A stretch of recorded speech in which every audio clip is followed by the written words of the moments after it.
Right గా ఇదే అంశంపై స్పందించడానికి కడారి స్వామి యాదవ్ గారు ఫోన్ లైన్ లో సిద్ధంగా ఉన్నారు. స్వామి గారు నమస్తే అండి, చెప్పండి అసలు అక్కడ ఏం జరిగింది? నమస్తే అమ్మా.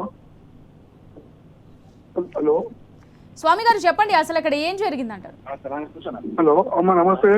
ఈ రోజు ఈ నెల 9వ తారీఖున హైకోర్టు గ్రూప్ 1 విషయంలో తీర్పు ఇచ్చిందో, గ్రూప్ 1 రద్దు రివాల్యూషన్ చేయాలి, రియాక్షన్ పెట్టాలని తీర్పు ఇచ్చిందో, ఆ తీర్పును ఇంప్లిమెంట్ చేయాలనే ఉద్దేశంతో మేము విద్యార్థి సంఘాల ఐక్య విద్యార్థి సంఘాల కార్యాచరణతో సుందరయ్య విజ్ఞాన కేంద్రంలో వచ్చిన మీటింగ్ ఆర్గనైజ్ చేసుకుంటే పోలీసులు ఆ మీటింగ్ పెట్టుకోకుండా అడ్డుకొని మా విద్యార్థి నాయకులను పాల్చేయడానికి దాడి చేసి చిక్కడపల్లి రాజు అనే సిఐ గారు నా గొంతు నిలిపి అరెస్ట్ చేయడం జరిగింది. ఇది మేము తీవ్రంగా ఖండిస్తా ఉన్నాం. మేము బలహీన వర్గాల విద్యార్థుల కోసం మేము ఇలా ఫైట్ చేస్తున్నాం.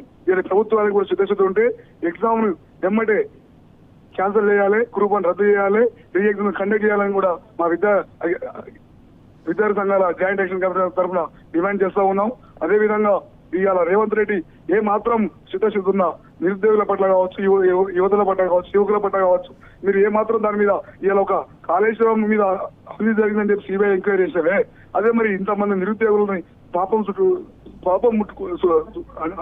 అట్టించుకుంటున్నావు, ఇలా ఇంతమంది నిరుద్యోగ ఉసురు పోసుకుంటున్నావు. ఎంతో మంది విద్యార్థుల తల్లిదండ్రులు అక్కడ రక్తాలు అమ్ముకొని, పుస్తకాల తాడులు అమ్ముకొని ఇలా ఇక్కడ హాస్టల్లో ఫీజులు కడుతుంటే అది కనబడతలేదా?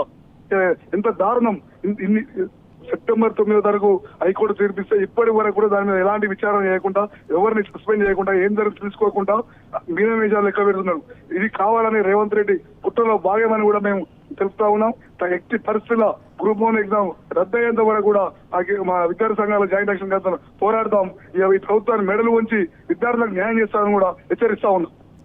రైట్, స్వామి యాదవ్ గారు అసలు పోలీసులు అంత చేసుకోవాల్సిన సిచ్యువేషన్ ఎందుకు వచ్చిందంటారు? అంటే అంత దురుసుగా ప్రవర్తించడానికి కారణం ఏంటంటారు? మేము నిజాయితీగా ప్రజాస్వామ్యబద్ధంగా అసలు ఏం జరిగింది, ఈ విద్యార్థి సంఘాలు అందరినీ పిలుచుకొని మీటింగ్ పెట్టుకోబోతుంది. ఏదైతే ఇక్కడ విద్యార్థి సంఘాలను పెట్టుకున్న మీటింగ్ లో ప్రభుత్వం ఏడనగర్తో ప్రభుత్వ వైఫల్యం ఏడబయట పడుతుంది అని చెప్పి పై నుంచి వచ్చిన ఆదేశానుసారం ఈ పోలీసులు అత్యుత్సాహం చూపించడం జరిగింది. హలో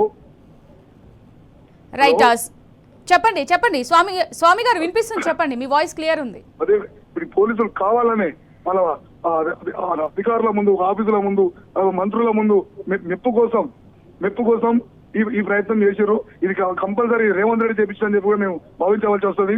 రేవంత్ రెడ్డి మెప్పు కోసమే పోలీసులు అత్యుత్సాహం చూపిస్తారు. ఇది మంచి పద్ధతి కాదని కూడా మేము ఆ సిఐ రాజనాయక్ రిక్వెస్ట్ చేసినాం. సిఐ గారు, మీరు కూడా ఒక నిరుద్యోగుడే, ఈ నిరుద్యోగులకు అన్యాయం జరుగుతుంది, ఇక్కడ మేము వేరే మీటింగ్ ఏం కాదు, జరిగిన హైకోర్టు తీర్పు మీద చర్చ పెడుతున్నాం, దాన్ని మరి సహకరించండి మేము అని అడిగితే కూడా లేదు, అవసరం లేదు, మీరు ఎవరు రాబాయి అని దురుసుగా ప్రవర్తిస్తూ, దురుసుగా మాట్లాడుతూ, అబ్యూజివ్ లాంగ్వేజ్ యూజ్ చేస్తూ మమ్మల్ని తిట్టడం జరిగింది. అదేవిధంగా గొంతు నిలవడం జరిగింది. వ్యాన్ లో ఒక బర్రెలను ఎడ్లను ఇచ్చినట్టు వ్యాన్లు ఎక్కించడం జరిగింది. రైట్, థ్యాంక్ యూ స్వామి యాదవ్ గారు.